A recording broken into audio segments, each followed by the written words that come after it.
Bonjour et bienvenue dans les Minutes LaboCast.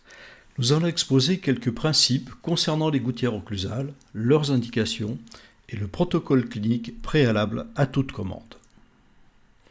La première indication qui vient à l'idée, c'est le bruxisme, et c'est de loin la plus évoquée. Il faut cependant savoir que la gouttière ne va pas supprimer le bruxisme, mais va en préserver les effets au niveau des dents naturelles et artificielles. Et ne pas oublier qu'une prise en charge comportementale est à mettre en œuvre. Deuxième indication, les dysfonctionnements temporomandibulaires ou DTM. On peut simplement résumer le fait qu'ils se présentent sous forme plus ou moins associée de bruit articulaire, de douleur, de dyskinésie, c'est-à-dire de mouvements limités ou perturbés lors de l'ouverture-fermeture mandibulaire. Une recherche clinique des interférences évidentes doit être réalisée et les obstacles majeurs corrigés ou supprimés avant toute prise d'empreinte en vue d'une gouttière. Quelle qu'en soit l'indication, les objectifs thérapeutiques sont identiques, c'est-à-dire procurer un centrage de la mandibule pour permettre une synergie de travail musculaire, assurer un calage de la position dans des indentations fines mais précises sur la surface dure de la gouttière, et permettre un guidage dans des excursions pour libérer les translations articulaires. Question fréquente, faut-il la réaliser au maxillaire ou à la mandibule? Alors peu importe, dans la mesure où les objectifs peuvent être remplis.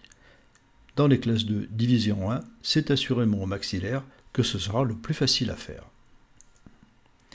Quel que soit le site pour mettre en place la gouttière, il est indispensable de faire les empreintes au niveau des deux arcades et d'enregistrer suffisamment de contours gingivales. Une relation intermaxillaire doit également être enregistrée, c'est ce que nous allons évoquer maintenant, car pour concevoir la gouttière, il va falloir modifier la distance entre les arcades par rapport à l'OIM. Alors comment le laboratoire va-t-il obtenir cet espace nécessaire? En déplacement verticalement la mandibule depuis l'OIM ou en effectuant un mouvement de rotation? Et si c'est le cas, selon quel centre de rotation et de quelle amplitude? Ces questions sont hélas sans réponse. Il est donc bien plus simple de définir cette position nous-mêmes sur le patient en enregistrant la relation centrée à la dimension correcte entre les arcades pour loger une gouttière. On rejette donc l'idée de l'OIM pour retenir celle de la relation centrée. Nous allons voir comment réaliser cela très simplement en s'aidant d'une butée occlusale antérieure. Une boulette de résine autopolymérisable est appliquée en prenant les incisives maxillaires en sandwich. Donc précautionneusement, on a pu légèrement isoler les deux dents pour que la résine ne colle pas, et on va laisser le patient nous donner sa relation centrée. Vous voyez que c'est un guidage extrêmement discret qui est fait. La patiente ici, dans un mouvement de rotation, on arrête au contact et on surveille bien sûr l'échauffement caractéristique de la polymérisation. Voilà, la gouttière est retirée.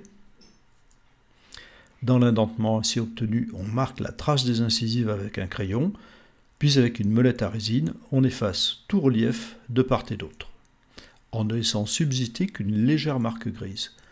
Remise en bouche, le patient doit pouvoir glisser librement sur la butée dans le sens antéro-postérieur et dans les latéralités.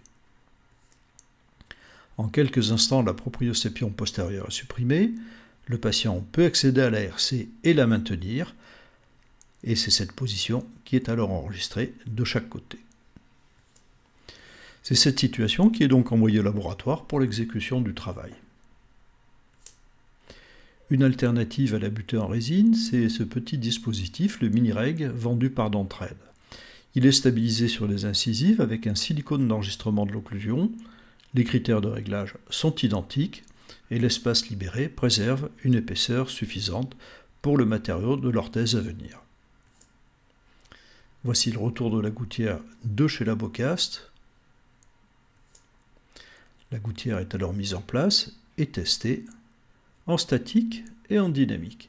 Le patient est invité à faire des mouvements de déduction, gauche et droite. Vous voyez l'aisance de ces mouvements, de part et d'autre. Aucune interférence postérieure ne doit être relevée. Et une position stable en centré. Identique. Pour la propulsion, ici, le patient va et vient d'arrière en avant. Alors l'augmentation de DVO qui résulte est parfaitement tolérée. Les contacts occlusaux sont marqués, et un contrôle bien sûr est nécessaire à une semaine pour d'éventuels ajustements. Concernant le matériau, le meilleur choix est un intrado légèrement souple pour le confort et l'extrado irrigide pour une précision de la proprioception. Ne jamais utiliser de matériaux entièrement souples. Le port d'une gouttière ne doit pas être permanent, il doit répondre aux exigences issues des indications et de la réponse du patient à la mise en place de cet accessoire thérapeutique. Si cette vidéo vous a plu, partagez-la, abonnez-vous à la chaîne et cliquez sur la cloche pour ne pas manquer nos prochaines parutions. Je vous remercie de votre attention.